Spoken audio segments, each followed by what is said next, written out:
Quilt Co. I'm Danae. Today we are going to be fussy cutting our fabric to make our quilt blocks extra special. Fussy cutting is deliberately cutting your fabric in order to showcase a print, design, or character within, showing them off as a whole piece. Normally when we cut for a quilt, we set our straight edge and then we cut what we need from there, not worrying too much about where the print or pattern design falls. Here I have a couple examples of quilts that I fussy cut fabric for. For this Halloween Little Miss Sawtooth, I fussy cut Belle and Boo fabric in different sizes to fit whatever the block needed. This looks to be about a 2.5-inch little mummy. Up here, I have a small little pumpkin. And for this block over here, I have a much larger piece. This was a bonus quilt pattern made from the cut off half square triangles from another quilt. Then I fussy cut this Children at Play fabric to be the center of my sawtooth stars. Now that you have some ideas of how to use fussy cuts, let's talk more about fabric.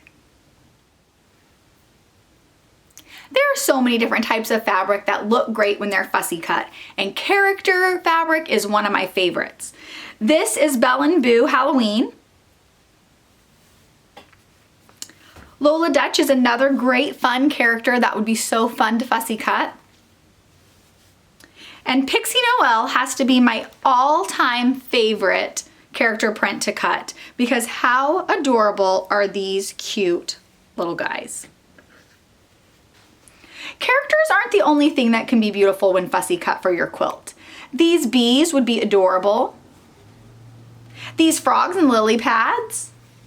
Maybe even just a flower. Christmas ornaments. For the quilt I'm currently working on, I have fussy cut these adorable books from the Bookish line by Sharon Holland to be the center of all my blocks. The possibilities when fussy cutting really are endless. There are two main things you need to consider before you get fussy cutting, and that is the size of the piece you are cutting and if it's going to be a square or a diamond shape in the final block. Here are the books I'm fussy cutting for my current quilt.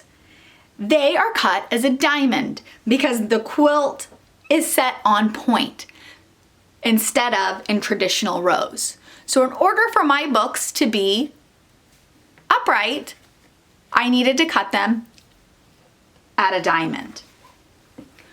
For this Pixie Noel quilt block, I was so excited to get working on it that I didn't think too much about it. I fussy cut all my characters, made all my blocks, and it wasn't until I laid them all out that I realized that if I wanted my people to be upright in the quilt, I should have cut them as a diamond instead of a square.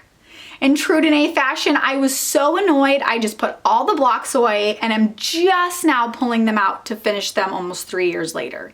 It's not the end of the world. I'm gonna make a few more blocks and sew my quilt top together on point instead of in traditional rows.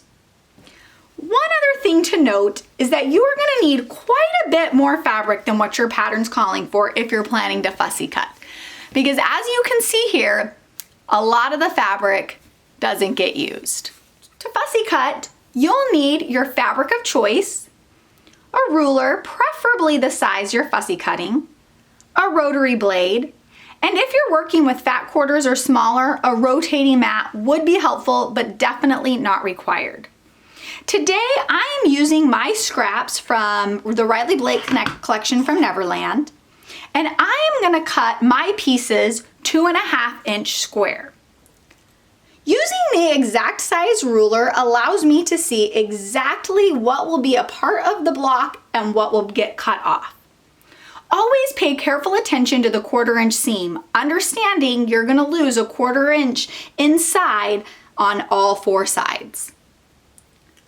Once everything is lined up and you're sure if you're cutting squares or diamonds, go ahead and make your cuts.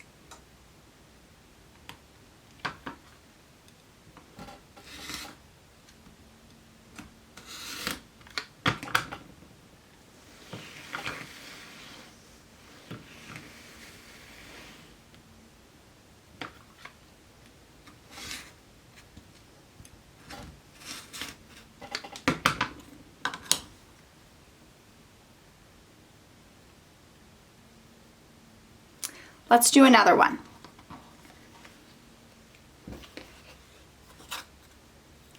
We're gonna line up our ruler.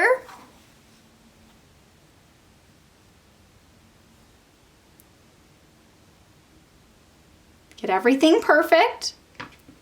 Go ahead and cut.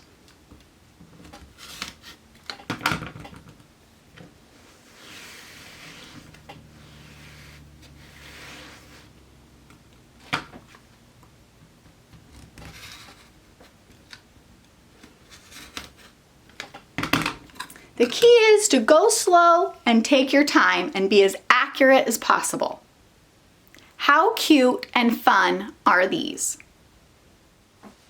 I love incorporating fussy cuts into my quilts whenever I can, and I would love to see how you use fussy cuts in your quilts as well. Be sure to tag me at Olive & Elle Quilt Co on Instagram and like and subscribe to this channel for more tips, tricks, and tutorials like these. See y'all next time!